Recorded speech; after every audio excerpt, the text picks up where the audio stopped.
Welcome back. 5 children aged between a year old and 19 years have died after their shack caught fire in Shaga's Head in Stanger, KwaZulu-Natal. Among the deceased are one-year-old twins. Their mother and a 2-year-old child have been rushed to hospital, while the father sustained minor injuries. The KZN Department of Human Settlement says the father will receive counseling. The bodies of the 5 children have been taken to forensics for investigation. Businessman Calvin Matibeli has officially filed a notice of leave to appeal a KwaZulu-Natal court ruling. Matibeli was ordered to retract and apologize for defamatory comments made against KZN Police Commissioner Nhlanhla Mkhwanazi. He publicly accused Mkhwanazi of corruption, involvement in illegal killings and abuse of office. Matibeli claimed that the raids on him were aimed at protecting his rivals and ordered by Mkhwanazi, who he said wanted him killed. The security company owner's lawyers made their application yesterday. The United Democratic Movement is confident it can rebuild its support base in the Eastern Cape ahead of the 2026 local government elections, despite years of declining electoral performance. The party said it is open to coalition agreements at local government level. It also follows its Eastern Cape Provincial Council in Mthatha, where party leader Bantu Holomisa addressed delegates on strategy, renewal and plans to strengthen the party in one of its traditional strongholds. Now, a second group of South Africans returned home after government interventions and the assistance of the Russian government to secure their safe return from the front line of the Russia-Ukraine conflict. Groups of men from across the African continent were allegedly lured to Russia with the promise of employment, but the details around the scope of work was not clear and they are yet to be paid. As the men return from the life or death situation, let's take a look at the mental impact this may have caused and what interventions might be needed to deal with possible psychological anguish. Clinical psychologist Dr. Keitumetse Mashego weighs in. A very good morning to you, Doc, and thank you so much for your time and for joining us today.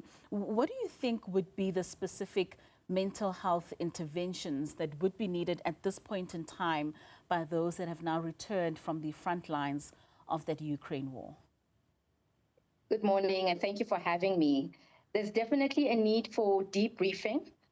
Because obviously they struggled probably with a lot of anxiety just about, where they found themselves, but also returning home because that was also a struggle. And if they were exposed to any violence, there would be a need, to intervene for their trauma that, trauma presents in different ways. So however their trauma response is, they will need intervention definitely. And also the intense emotions, and they will vary from guilt, embarrassment, anxiety, depression, it could be any range of emotions, for them, finding themselves in this situation. And I think we also need to emphasize that, this situation has shown that we have an unemployment crisis because, it's not just in the youth, but also, people of all age groups, are desperate for work. And also that we have a leadership crisis because there are people who are influential who let them, go to this place without their consent. So obviously all those things are going on in their mind and probably feelings of betrayal as well.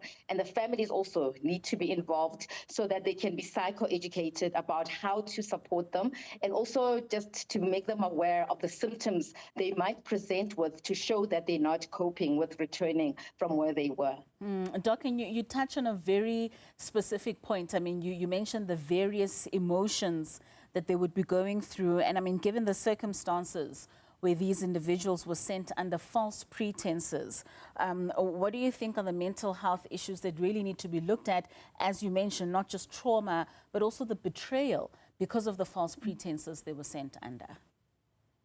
Definitely. I mean, you can imagine they could present with aggression, be it, if you cannot attack the system or the people that took you to this place, you might then project it on the people close to you, your family members or your friends, or, people who are close to you, close proximity. So that internalized aggression, definitely there needs to be, some sort of evaluation if it's present. And also maybe they've got flashbacks and, because whatever it is that you are not dealing with, you will project it, just because you're not recognizing that there's a lot of anger that you're carrying, or betrayal, or a sense of, shame. If you're not dealing with it, you will project it somewhere or another. And unfortunately, because there's still so much stigma about seeing people like myself, they would really need to be intentionally encouraged to seek help so that they can, process what has happened and be able to move on. The sad thing about, psychological issues and trauma is that you as a victim, even if it's not your fault, it's really unfair because the onus is on you to take responsibility and make sure that you are fine, which is always tricky about helping people who, are traumatized by situations. And you raise a very important point, Doc, with regards to the stigma that is around seeing a psychologist, especially as an African male in our country. It certainly does pose some of its problems. And as you mentioned, this is much needed support that they're going to go through. What then do we put importance and impetus on when it comes to community-based support, especially when it comes to those that they would be exerting some of this aggression that you speak of onto, that the community rallies behind, and in what ways can the community support them in such situations? I think firstly, the awareness that they will present with some sort of emotional reaction. And as I said, it presents differently in different people. For example, some people might become withdrawn. Some people might be the life of the party, meaning now they are so out there, right? And some, as I said, might develop poor coping strategies, such as, taking alcohol, substances, or even just over-the-counter medication, just to numb the pain they might be feeling. So it's really important for society around them, or the community around them, to encourage them to, get help so they can process what has happened instead of judging them. But most importantly, the people returning, they themselves should not judge, themselves for being in this situation, because also that can limit or hamper the help that is provided to them, because for them to benefit, they must recognize that they're struggling. So that self-stigma, that self-judgment, that we should also, help them to not, let it be a hurdle for them seeking help. But definitely there's a need for people, the families around them, to understand that they are struggling, and to just, find the help around. There are, public settings where there is clinical psychologists available. Just please take them to the clinic. Yes, and I'm hoping that also, the government could provide some sort of debriefing, but some of them might need long-term therapy.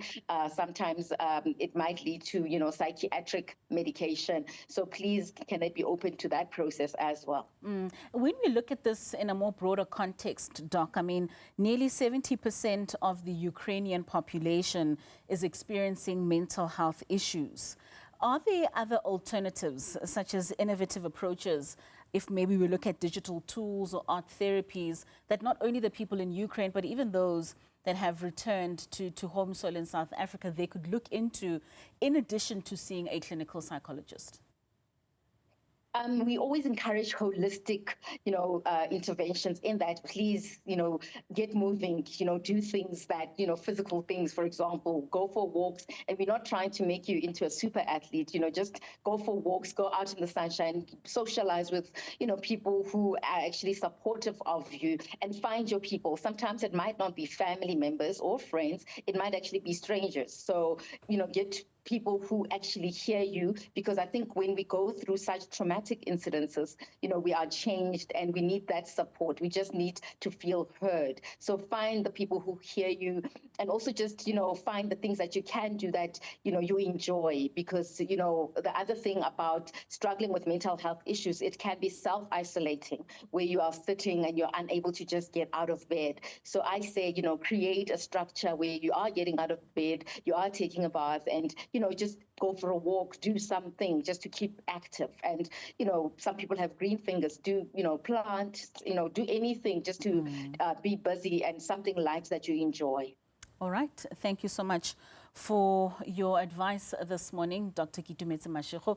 Certainly those that have returned together with their families are going to be very much in need of a lot of these mental and psychological interventions that you have mentioned this morning. We certainly appreciate your time.